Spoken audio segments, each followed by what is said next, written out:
스승님, 지금까지 이야기한 오온치성의 일화들 속에서 질투심에 관한 내용은 특히 감회가 깊었습니다. 몇몇 시청자분들이 스승님께 가르침을 청했습니다. 질투심을 어찌해야 할까요? 마음을 가라앉힐 수 있는 좋은 방법이 없을까요? 질투심에 관한 내용은 더 높은 경제 문제라서 말하기 어렵습니다. 지금은 그런 수업이 아니니까요. 우리 본인 생각은 어떻습니까? 각진이 물어본 초급 질문에 대답해 보세요. 질투심을 어떻게 가라앉히냐고요? 질투심의 치성을 막으려면 어떻게 하냐는 거죠. 청정심을 유지해야죠. 청정심. 방법은 아주 많습니다. 가장 초보적인 방법은 계율이 필요합니다. 사실 질투심이 일어났을 때는 무엇을 배워야 할까요? 보시를 배워야 합니다. 타인에 대한 배려를 배워야 합니다. 사실 구체적인 방법은 많습니다. 다만 그동안 신경 쓰지 않았거나 계율에 적어두지 않았을 뿐이죠. 우리가 이야기했던 일화들 중에서 부르딸의 경우를 보십시오. 부르딸이 끓는 기름을 맞았을 때 질투심이 일었을까요? 아니죠. 오히려 감사의 마음이 가득했습니다. 사교계 여성이 15일 동안 자신을 도운 것을 고마워했죠. 그 덕분에 불법을 배우고 부처님께 공양을 올렸으니까요. 부르딸은 감사와 찬미의 마음이 일어나 질투심에 충분히 대항할 수 있었습니다. 보통은 이처럼 상반된 방법으로 질투심에 대항할 수 있습니다. 탐욕스러운 사람은 먼저 보시와 공양을 배워야 합니다. 하지만 이 진리를 통찰하지 못한 사람은 굳이 왜? 라고 생각합니다. 탐욕을 다스리고 싶다면 보시하고 공양해야 한다고 하면 굳이 왜 보시하고 공양해야 하냐면서요. 굳이 왜 질투하지 말고 찬미해야 하나요? 자기 자신이 모를 뿐 사실은 간단합니다. 실제 일화를 들려주면 분명 참여할 겁니다. 잘못을 저지른 인물들 중에 마지막 일화 속의 헬레네를 생각해 보십시오. 트로이의 일화였죠. 두 청춘 남녀의 뜨거운 욕망은 공주에서 왕후가 되는 것과는 다른 만족감입니다. 잘생긴 왕자를 보고 반해서 원래 도망까지 치지 않았습니까? 도망칠 때는 그저 좋았겠죠. 만약 일반 농가의 딸이었다면 끼키의 어머니께 크게 혼나고 아버지가 역정을 내고 끝났겠죠. 하지만 일국의 군주이자 왕후가 아닙니까? 자기 나라의 명예를 크게 실추시켰습니다. 게다가 트로이로 도망친 탓에 트로이의 학살과 멸망의 재난을 불러왔습니다. 미래에 이런 참혹한 인과응보에 재난이 일어날 것을 알았더라면 과연 도망칠 수 있었을까요? 그렇지 못했을 겁니다. 그러니 평범한 사람들도 제가 말하는 일화 속 인과를 많이 듣고 배우면 신중하게 행동할 겁니다. 여러분이 너무 무서워할까 봐 아직 말하지 않은 더 잔혹한 일화도 많습니다. 말 한마디 때문에 누군가를 욕했습니다. 상대방의 싸움을 말리면서 노인을 밀어 넘어뜨리고 발로 차기도 했습니다. 그런데 그 노인의 아들이 바로 조폭 두목이었죠. 곧장 쫓아와 상대방 일가족을 모두 죽였습니다. 타이완에서 일어났던 일이죠. 굳이 그래야 했을까요? 결국 이 두목은 법원 판결에서 처벌을 피할 수 없었습니다. 분명 자기 가족이 무고하게 피해를 입긴 했지만 작은 일로 너무 큰 사고를 일으키고 말았죠. 따라서 자신의 감정들, 즉 부정적인 감정과 좋은 감정들을 모두 받아들여야 합니다. 예컨대 칭찬을 받거나 무시를 받거나 비아냥거림을 받거나 이간질을 당하거나 모욕을 당하거나 심지어 뺨을 맞더라도 우리 불제자들은 받아들일 줄 알아야 합니다. 덕행이 높은 장자는 아주 높은 경지에 이르면 미래까지 꿰뚫어 봅니다. 예컨대 불교에서 신통제례 목건련 존자가 있죠. 목건련 존자의 모친의 일화는 다들 들어봤을 겁니다. 목건련은 부처님의 10대 제자 중 신통제례 제자였습니다. 그는 어떻게 생을 마감했을까요? 칼에 찔려 죽었습니다. 그는 일부러 죽으러 찾아간 것입니다. 자신의 후사를 모두 정리해 놓고 인간 세상에서의 수명이 다했으니 전생의 빚을 더 빨리 갚기 위해 어떻게든 그 행사에 참여했습니다. 후사는 이미 다 정해놓은 후였죠. 생각해 보십시오. 신통젤의 목곤련 존자를 누가 감히 죽일 수 있겠습니까? 신통젤은 어떤 경지일까요? 견지가 매우 높은 경지입니다. 견이란 본다는 뜻이고 지란 단계를 뜻합니다. 목곤련의 견지가 그만큼 높은 경지에 이르자 그는 자신의 전 500생과 미래 500생을 전부 꿰뚫어봤습니다. 자신이 지은 죄, 선행들을 모두 명확히 알았습니다. 몇 명을 죽인 죄업을 아직 갚지 못했으니 갚고자 했죠. 물론 그의 살인업보는 그의 부친을 대신해 갚은 겁니다. 부친의 업이 너무 무거웠으니까요. 장군과 강도를 거쳐 몇 번의 생을 그렇게 살았습니다. 너무 많은 사람을 죽인 부친의 업보를 대신해서 갚지 않으면 부친은 무간지옥에 빠져 영원히 빠져나올 수 없을 것을 알았기에 대신 갚았던 거죠. 목곤련 존재의 마지막은 이미 계획된 것이었습니다. 이번에 가면 육신은 그곳에서 죽임을 당할 것을 알고 있었죠. 그를 죽인 사람은 그의 부친이 전생에 죽였던 생명이었습니다. 받아들이는 마음으로 그곳에 가서 인과를 끝맺으셨군요. 세상에 보시하는 자에게 세 가지 고리가 있고 보시 받는 자에게 세 가지 고리가 있다. 보시하는 자의 세 가지 고리란 무엇인가? 세상에 보시하는 자는 보시에 앞서 기분이 좋고 보시할 때는 마음이 기쁘고 보시한 뒤에는 만족한다. 이것이 보시하는 자의 세 가지 고리이다. 그럼 보시받는 자의 세 가지 고리란 무엇인가? 보시받는 자는 탐욕을 여의거나 탐욕을 제거하고 성냄을 여의거나 성냄을 제거하고 어리석음을 여의거나 어리석음을 제거한다. 이것이 보시받는 자의 세 가지 고리이다. 앙구따라 니까야의 6가지 고리를 갖춘 공양의 경 중에서 방금 질문처럼 스스로 질투심을 다스리려면 받아들일 줄 알아야 합니다. 질투심뿐만 아니라 탐욕, 해치려는 마음, 그리고 오온치성도 마찬가지죠. 오늘 말씀드린 오온치성의 오온은 물질, 감각, 연상, 반응, 의식입니다. 대략 생각나는 대로 말한 겁니다. 색이란 유형의 물질을 뜻합니다. 예컨대 지폐도 유형의 물질이고 미남 미녀도 형체가 존재하죠. 비싼 가구, 귀중품도 형체가 있고 큰 저택도 유형의 물질입니다. 이것이 곧 색이고 물질입니다. 수란 느낌과 감각을 말합니다.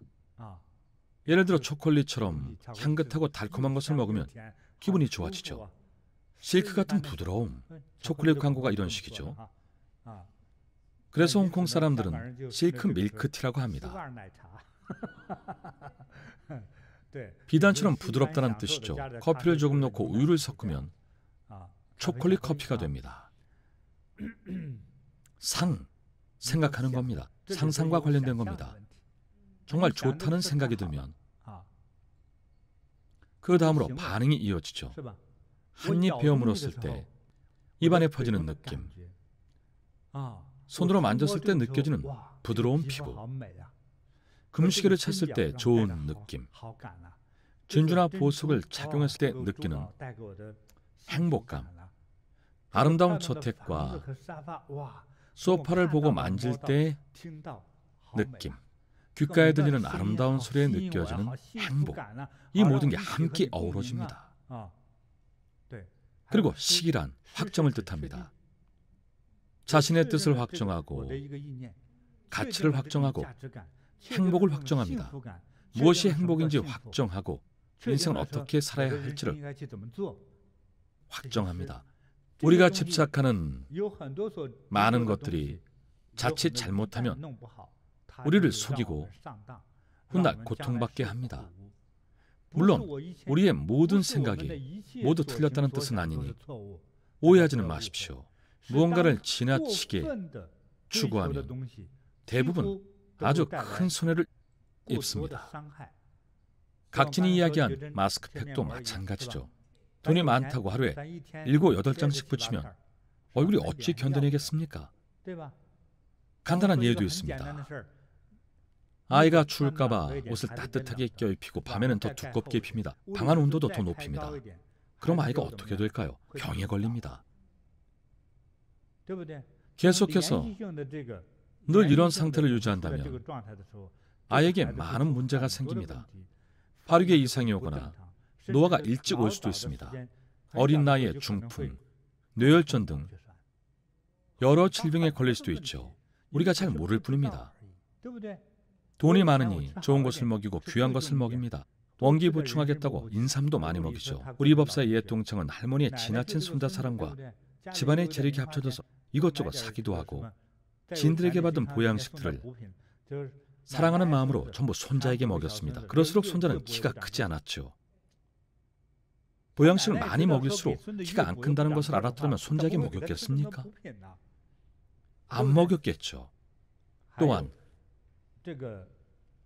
무비의 부친 역시 딸을 너무나 사랑하는 아버지였습니다. 그저 자신의 딸을 너무 지나치게 사랑했다고 표현할 수밖에 없습니다. 딸이 아무리 예쁘다고 해도 반드시 세상에서 가장 완벽하고 존귀한 사이를 얻어야 되는 것은 아니죠. 무비가 탐냈던 사람들 중에 정상적인 사람이 있었습니까? 부처님이 탐난다고 혼인해 주겠습니까? 만약 중국의 공자를 탐냈더라면 공자님도 놀라 황급히 도망쳤을 겁니다. 이 얼마나 섬뜩한 욕심입니까? 결국 진짜 왕에게 시집을 가서 행복했나요? 후궁을 불태우고 자기 가족들을 모두 멸했습니다. 바로 그 어여쁜 딸이 저지른 모든 악행은 그 부친에서 비롯된 것입니다. 자식을 너무 사랑하는 행동이 무지와 무한의 정도까지 이른 탓에 결국 자기 손으로 그 어여쁜 딸의 정상적인 현생의 여정을 끊어버렸죠. 그 아버지의 큰딸입니다. 바로 이 집안이 그렇습니다. 여러분은 무비가 이렇게까지나 폭주할 줄 예상했습니까? 부친 역시 상상도 못했을 겁니다. 셈이 나면 그냥 욕을 하거나 인형을 바늘로 찌르면 될 것을 기어코 집에 불질러 모두 태워 죽였습니다. 부친과 온 가족이 형장에 묶여있을 때 입을 막지 않았다면 이렇게 말했겠죠. 우리를 이 지경으로 만들다니 친딸이지만 물어뜯어 죽이고 싶을 지경이다. 아버지는 화병으로 죽었을 겁니다. 그리고 무고한 조부모님도 화병이 났을 겁니다. 우리는 뒷방 늙은이들이라 아무것도 모르는데 너희들 잘못 때문에 우리까지 다 죽게 만들다니. 게다가 무비와 친족을 얽힌 사람들도 있죠. 구족을 멸한다 하였으니 억울하게 죽은 이가 몇이겠습니까? 무비가 불러온 재앙을 보십시오. 우리가 부처님을 공경하고 공덕을 지으면 만배로 되돌려 받습니다. 마찬가지로 남을 해치면 어떻게 될까요? 만배까지 아니더라도 10배만 돼도 결과는 끔찍할 것입니다. 눈뜨고 못 볼 만큼 처참할 겁니다. 정말 두려운 일이죠. 다시 트로이 일화소 공주와 왕자로 돌아가 봅시다. 진정한 초대형 스캔들이 아닙니까? 양가 집안에 돈이 넘치고 둘 다 자기 나라에서는 가장 부귀한 신분이었죠. 하나는 왕자이고 하나는 공주인데 왕후가 된 공주니 얼마나 대단합니까? 부유함에 눈이 멀어 정신이 나간 거죠.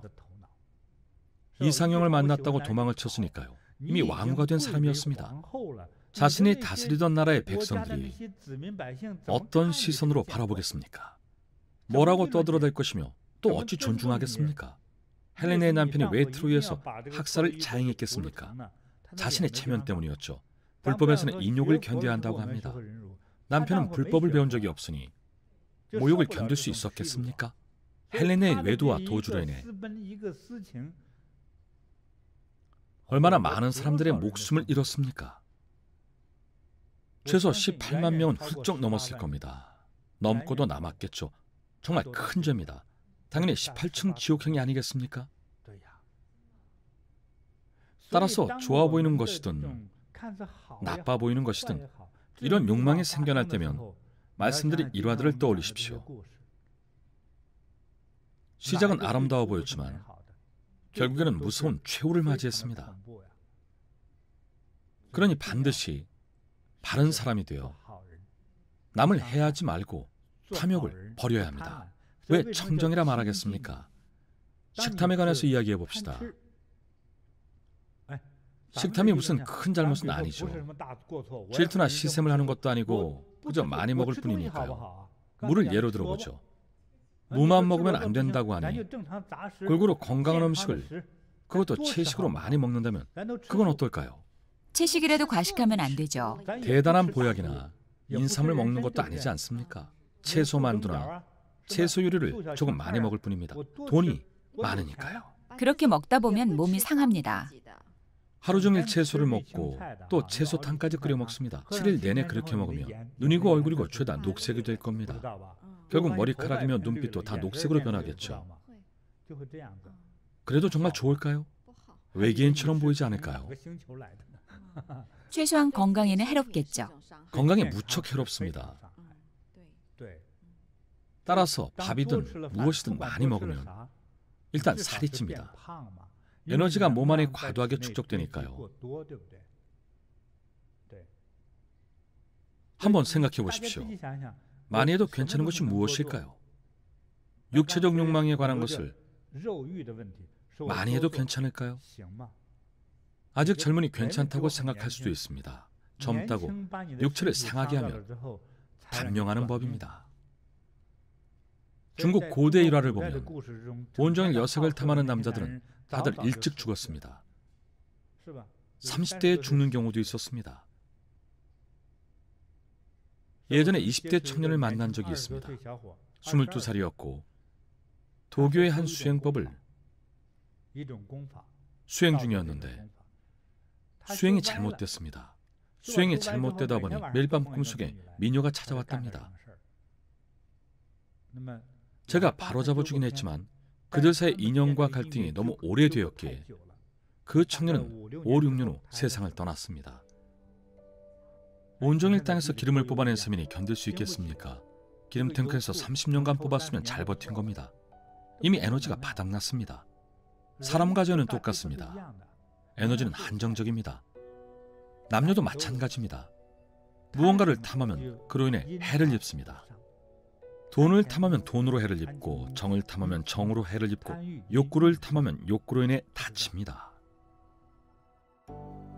탐욕을 끊지 않음은 마른 나무에 불을 지피는 것과 같고 목마른 자가 소금물을 마시면 그 목마름이 더욱 심해지는 것과 같이 탐욕에 집착하는 자는 실증을 모른다. 부자 합직경 중에서. 이야기를 하나 더 들려드리겠습니다. 북아프리카 지역의 원숭이를 아십니까? 북아프리카의 원숭이는 신기하게도 특정한 먹이를 아주 좋아합니다. 바로 현지 농부들이 심은 쌀입니다. 알바니아, 모로코 인근의 나라에 사는 이 원숭이는 농부들이 심은 쌀만 훔쳐 먹는다고 합니다. 너무 많이 훔쳐 먹어서 농민 소득이 줄어들 지경이었죠. 어느 똑똑한 농부 하나가 이 원숭이의 특징을 한 가지 발견했습니다. 어떤 특징인지는 잠시 후에 말하겠습니다. 농부는 유리 공장에서 조롱박 형태의 유리병을 제작했습니다. 농부는 그 유리병 안에 쌀을 넣어두었습니다. 유리병이니 원숭이가 안을 볼 수 있었죠.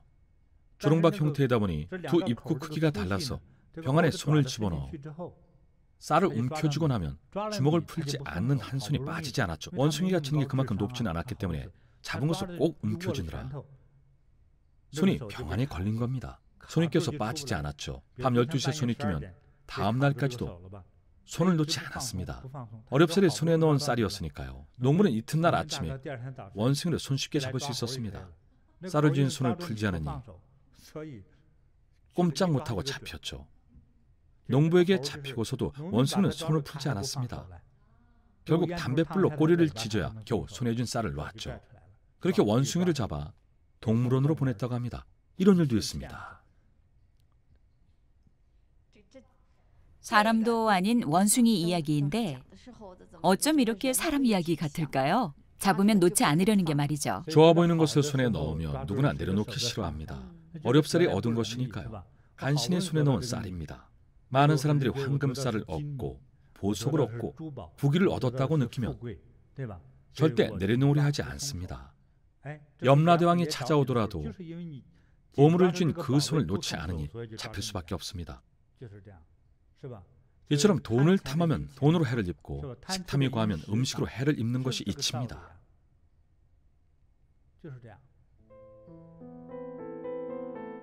욕망아, 나는 너의 근본을 안다. 생각함으로써 뜻이 일어나니 내가 너를 생각하지 않으면 곧 너는 존재하지 않는다. 좋아하기 때문에 근심이 생기고 좋아하기 때문에 두려움이 생기니 만일 좋아하거나 즐겨하지 않으면 무엇을 근심하고 무엇을 두려워하리. 추료경 제4권 욕품 중에서. 오늘 이야기한 오온치성은 모든 분야를 아우릅니다. 따라서 직접 보이는 것부터 느껴지는 것까지, 좋은 것에서 나쁜 것까지 모두 조심해야 합니다. 오늘 들은 이야기를 멋대로 해석해서 그럼 대체 어떻게 살란 말이냐라고 물을 수도 있죠. 예컨대 회사에서 주는 월급은 받아야 할까요? 받아야죠. 그래야 정상적으로 살 수 있죠. 하지만 권력이 생겨서 누군가 뇌물로 돈을 준다면 받지 말아야 합니다. 분수밖의 재물은 탐하지 마십시오. 탐욕을 부리면 그 원숭이처럼 붙잡힙니다. 세계 각국 고위 관료들의 뇌물수수 소식을 자주 듣죠. 대단한 권력을 손에 쥔 정부 관료가 되었다면 반드시 마음의 준비가 필요합니다. 권력을 얻었으니 권력은 탐하되 돈은 탐하지 않겠다. 돈을 탐하는 순간 목숨을 잃습니다. 모든 일에는 흔적이 남습니다. 흔적을 들키는 순간 모든 것이 끝납니다. 불보듯 뻔한 일이죠. 드라마 속 장면처럼 침대에 돈을 깔아두면 더 잘 들킵니다. 침대 밑에 현금이 수북하면 더 쉽게 잡히겠죠. 침대에 돈을 깔아둔다고 수사관들이 침대를 안 뒤지겠습니까? 요즘 잘 나간다는 도둑들은 도둑질을 하러 가면 어디만 집중적으로 뒤지는지 아십니까? 바로 주방입니다.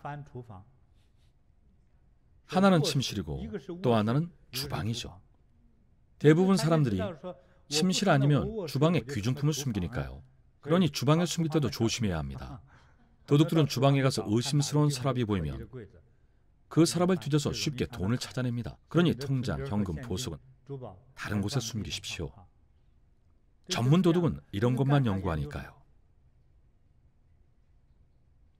정리해보자면 좋게 느껴지는 것도 주의해야 하고 나쁘게 느껴지는 것은 더욱 주의해야 합니다.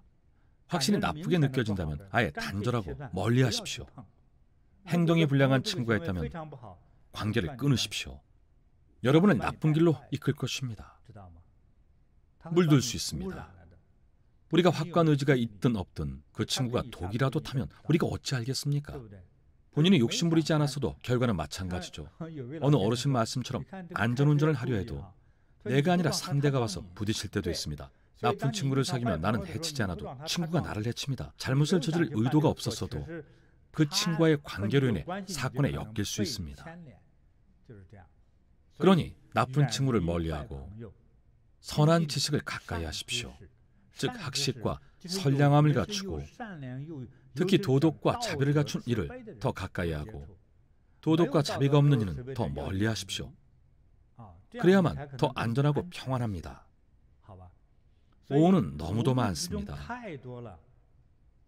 물질, 감각, 연상, 반응, 의식이죠. 우리가 생각하고 느끼고 보고 듣고 알고 마음이 움직이는 것까지 모두 조심해야 합니다.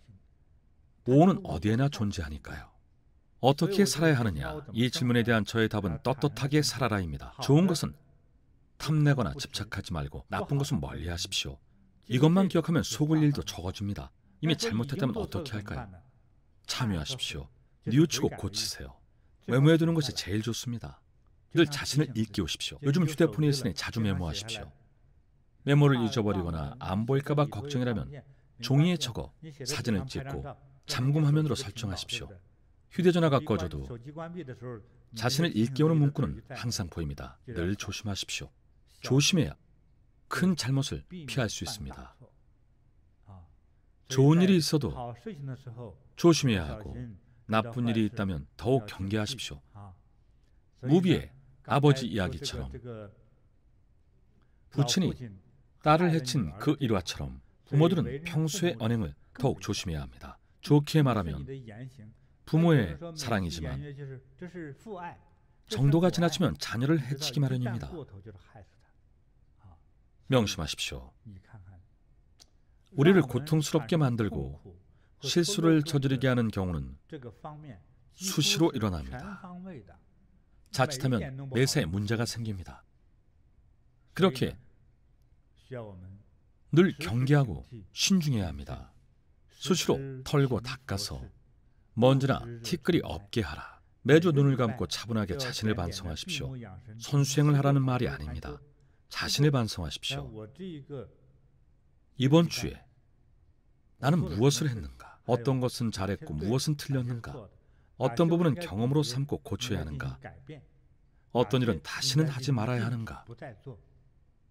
말로든 행동으로든 누군가에게 상처를 줬다면 서둘러 그 악연을 매듭지어야 합니다. 시간이 지날수록 이자는 높아지고 악과는 배로 불어나 극으로 치닫습니다. 몇 마디 욕이 결국 살인으로 이어집니다. 그러니 빨리 그 악연을 풀고 사과하고 사죄하며 밥 한 끼라도 대접하십시오. 이렇게 실천해야만 본인에게 더 좋습니다. 모든 악행은 멀리하고 모든 선행은 행하십시오. 마음속에 언제나 염불의 음성이 울려야 합니다. 이치에 어긋나는 일은 절대 하지 마십시오. 작은 것을 못 참으면 큰 실수를 저지릅니다. 모든 시청자 여러분이